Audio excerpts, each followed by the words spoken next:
दुनिया एक ऐसी चीज के लिए तरस रही है जो अरबों खरबों टन में हमारी आंखों के सामने है, फिर भी बेकार है। आप सोचेंगे रेत की कमी? यह तो मजाक है।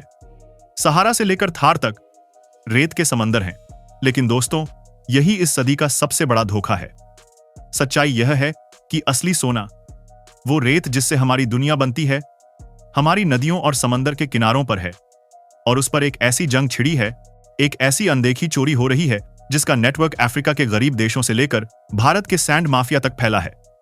यह विकास नहीं, विनाश है।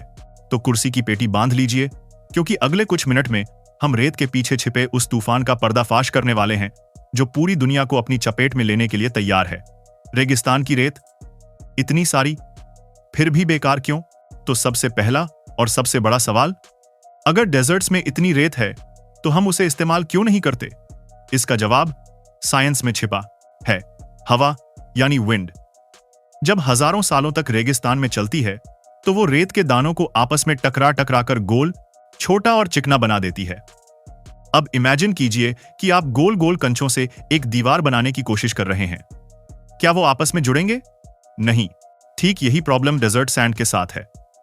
कंक्रीट बनाने के लिए, जो कि कंस्ट्रक्शन की नींव है, हमें ऐसे रेत के दाने चाहिए जो एंगुलर हों, जिनके कोने तिकोने हों, ताकि वो सीमेंट के साथ आपस में एक मजबूत लॉक बना सकें। डेजर्ट सैंड के गोल दाने आपस में ऐसी पकड़ नहीं बना पाते और उनसे बना कंक्रीट कमजोर होता है। इसके अलावा डेजर्ट सैंड में कई ऐसी इंप्यूरिटीज जैसे मिट्टी और मिनरल्स होते हैं जो कंक्रीट की क्वालिटी को और खराब कर देते हैं। असली सोना, हमें कहां मिलती है सही रेत? तो फिर यह सही रेत मिलती कहां है? यह अनमोल रेत हमें मिलती है नदियों के तल में, झीलों में और समंदर के किनारों पर। यहां पानी के बहाव से रेत के दाने बनते हैं और उनके एजेस शार्प और एंगुलर रहते हैं, बिल्कुल वैसे जैसे हमें कंस्ट्रक्शन के लिए चाहिए। शीशा और सिलिकॉन चिप्स बनाने के लिए जो क्वार्ट्ज सैंड चाहिए, वो भी इन्हीं जगहों पर बेहतर क्वालिटी में मिलता है। लेकिन यहां एक बहुत बड़ी प्रॉब्लम है। नदियों, झीलों और समंदर के किनारों पर पाई जाने वाली यह रेत डेजर्ट्स के मुकाबले बहुत ही ज्यादा सीमित यानी लिमिटेड है। और हमारी इस अनमोल रेत की भूख इतनी बढ़ गई है कि अब हम इसे नेचर के रिप्लेनिश करने की स्पीड से कई गुना तेजी से निकाल रहे हैं। दुनिया की बढ़ती भूख, रेत का राक्षस। आपको अंदाजा भी नहीं है कि हम हर साल कितनी रेत इस्तेमाल करते हैं। एक रिपोर्ट के मुताबिक हम सालाना लगभग 50 बिलियन टन रेत निकालते हैं।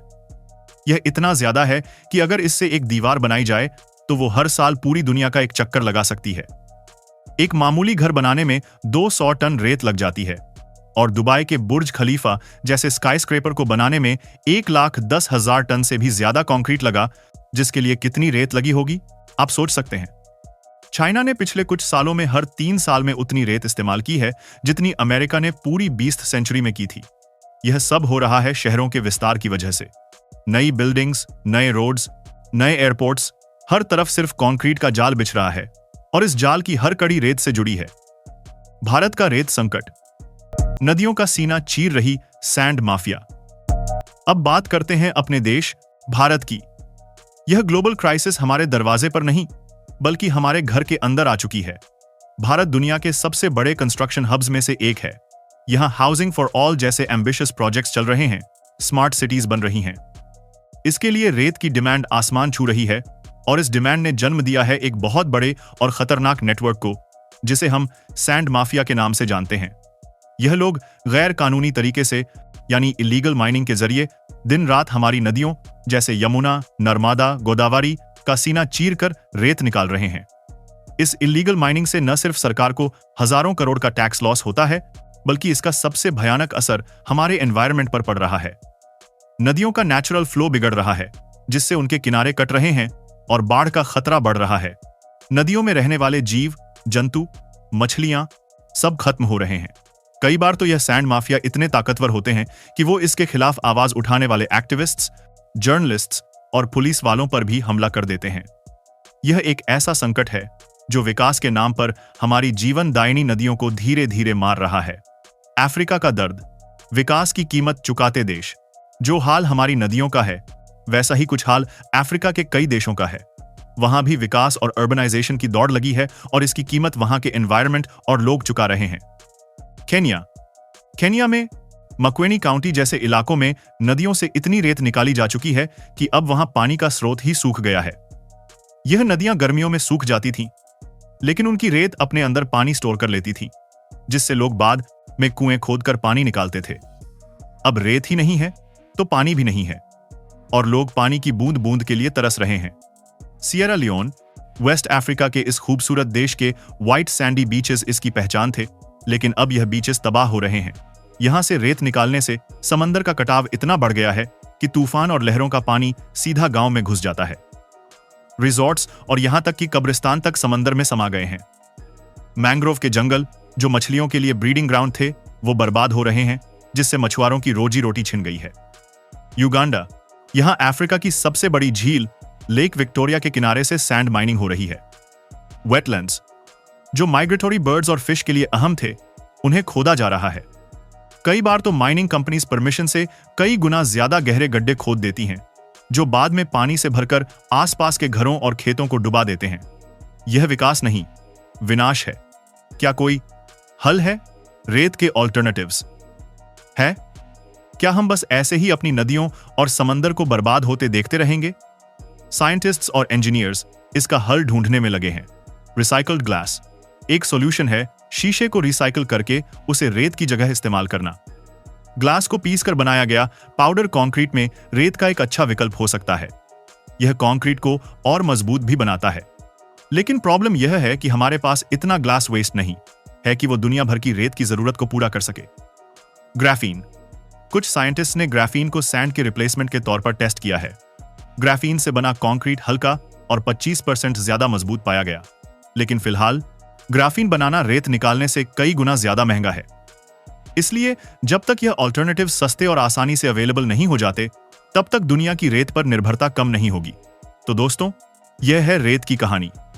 एक ऐसी चीज जिसे हमने हमेशा फॉर ग्रांटेड लिया, लेकिन आज वो ही एक ग्लोबल क्राइसिस बन चुकी है। यह एक ऐसी डबल एज्ड स्वॉर्ड है।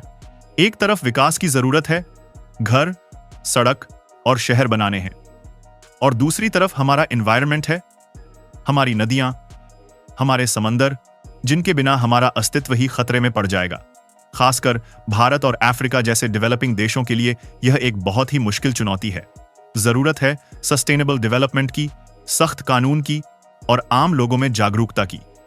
अगली बार जब आप किसी नए फ्लाईओवर से गुजरें या अपने नए फोन को देखें, तो एक पल के लिए जरूर सोचिएगा कि इसकी कीमत कहीं हमारी कोई नदी तो नहीं चुका रही।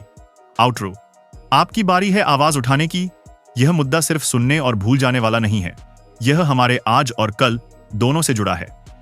अगर यह वीडियो आपको इंफॉर्मेटिव लगी और इसने आपको सोचने पर मजबूर किया, तो इस वीडियो को एक लाइक जरूर दीजिए। इस जानकारी को अपने तक ही मत रखिए, इसे अपने दोस्तों और फैमिली के साथ शेयर कीजिए, ताकि उन्हें भी पता चले उस सच्चाई का जो हर नई बिल्डिंग की नींव में छिपी है। और ऐसे ही आई ओपनिंग और जरूरी मुद्दों पर वीडियोस देखने के लिए हमारे चैनल को सब्सक्राइब करना बिल्कुल मत भूलिएगा। वो जो बेल आइकॉन है उसे भी दबा दीजिए, ताकि आप हमारी कोई भी वीडियो मिस न करें। हमें कमेंट्स में जरूर बताइए, आप इस सैंड क्राइसिस के बारे में क्या सोचते हैं?